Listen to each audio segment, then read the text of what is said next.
Today, we got a head-to-head showdown. It is a bit windy, so I'm gonna try to make this audio work, but it's a head-to-head showdown. This one is a 2025 Honda Accord Hybrid Sport, because we do not have a Sport Touring, but with the way that hybrids are made nowadays for Accord, that's the top trim. Now, unfortunately, you cannot get a Sport Touring anymore in a normal gas version. That's just because Honda is going more electrification, but this is a previous generation to that. This thing is only 3 years older than that.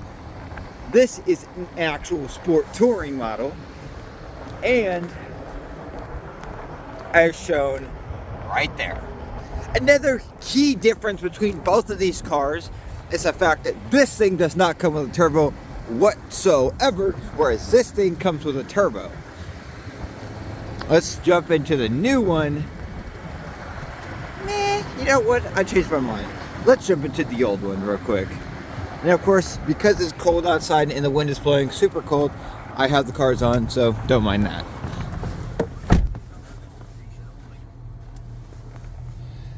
Alright, in the inside of this 2022 Honda Accord Sport Touring.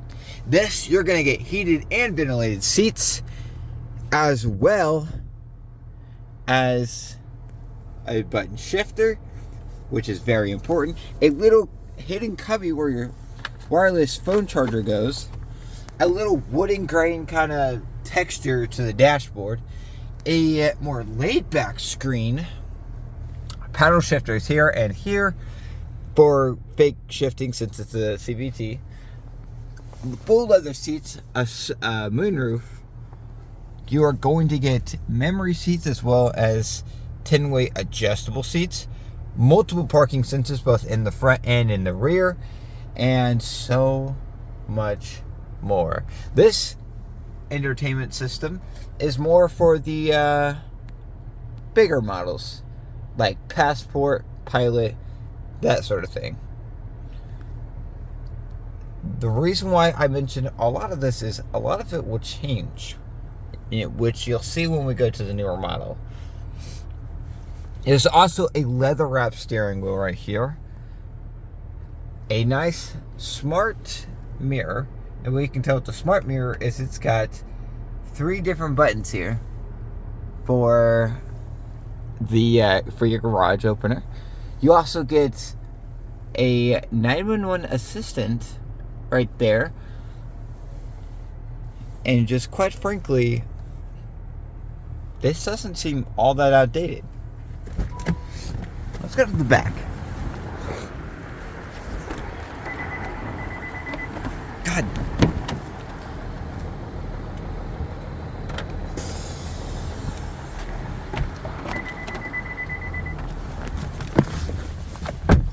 Okay.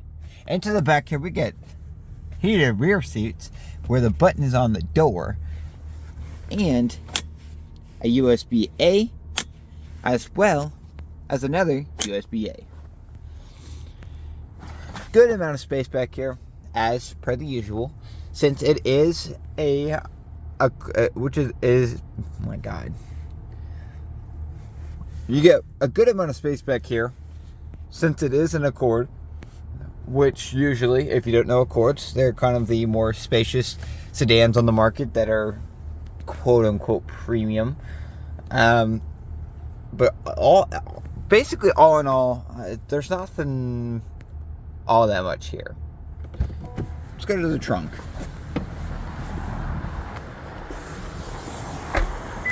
Now, I want you to look at this kind of spoiler.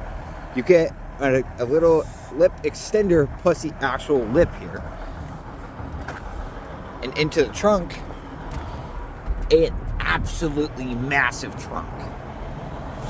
Still, the number one leading Accord, but still the number one leading sedan on the market regardless. about, why don't we just jump in to the new ones? Because as you can tell, there's a lot of changes on the exterior, but I think what you'll really notice is some major changes on the interior.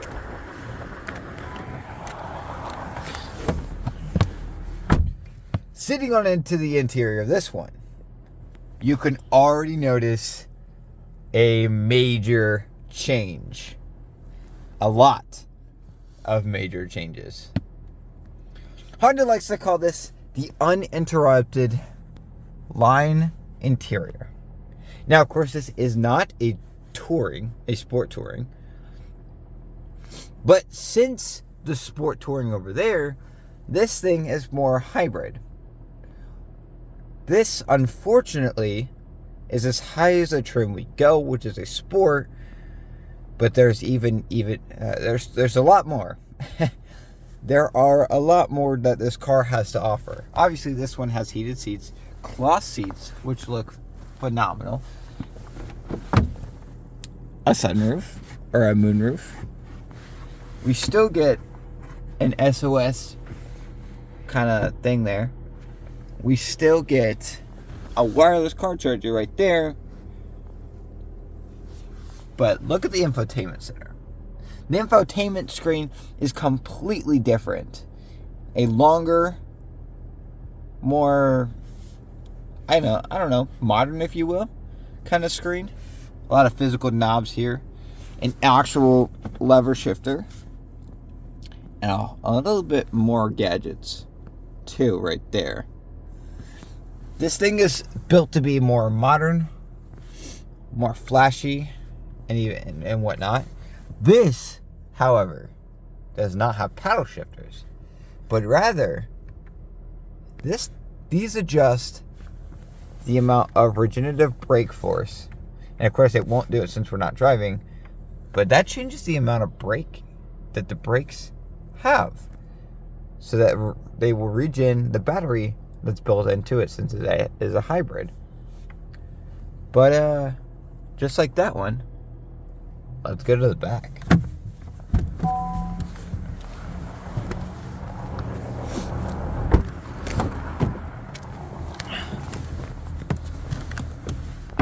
Into the back here. No heated seats in the rear. And we still get Type C cables back here instead of Type A. But overall, very spacious rear. And very nice. Just a very modern interior. Let's go to the trunk.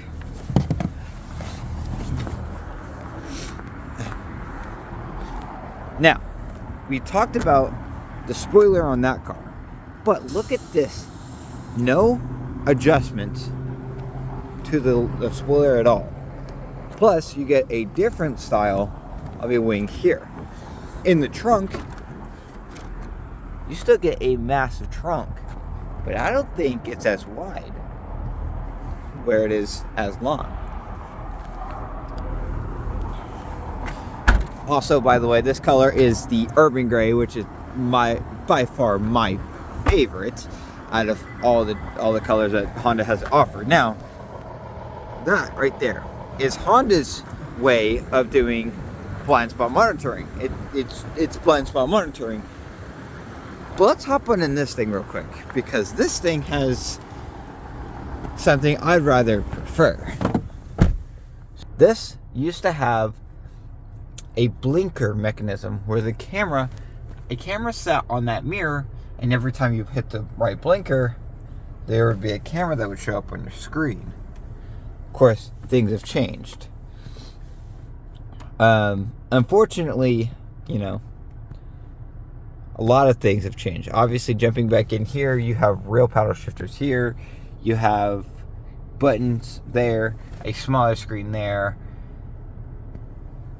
And it honestly feels nicer in here than it does in there, if I'm going to be honest. What also doesn't help is that this is a sport touring, whereas that one's just a sport. But other than that, who do you think wins this head-to-head showdown? The new Accord or the old one? Thanks for watching.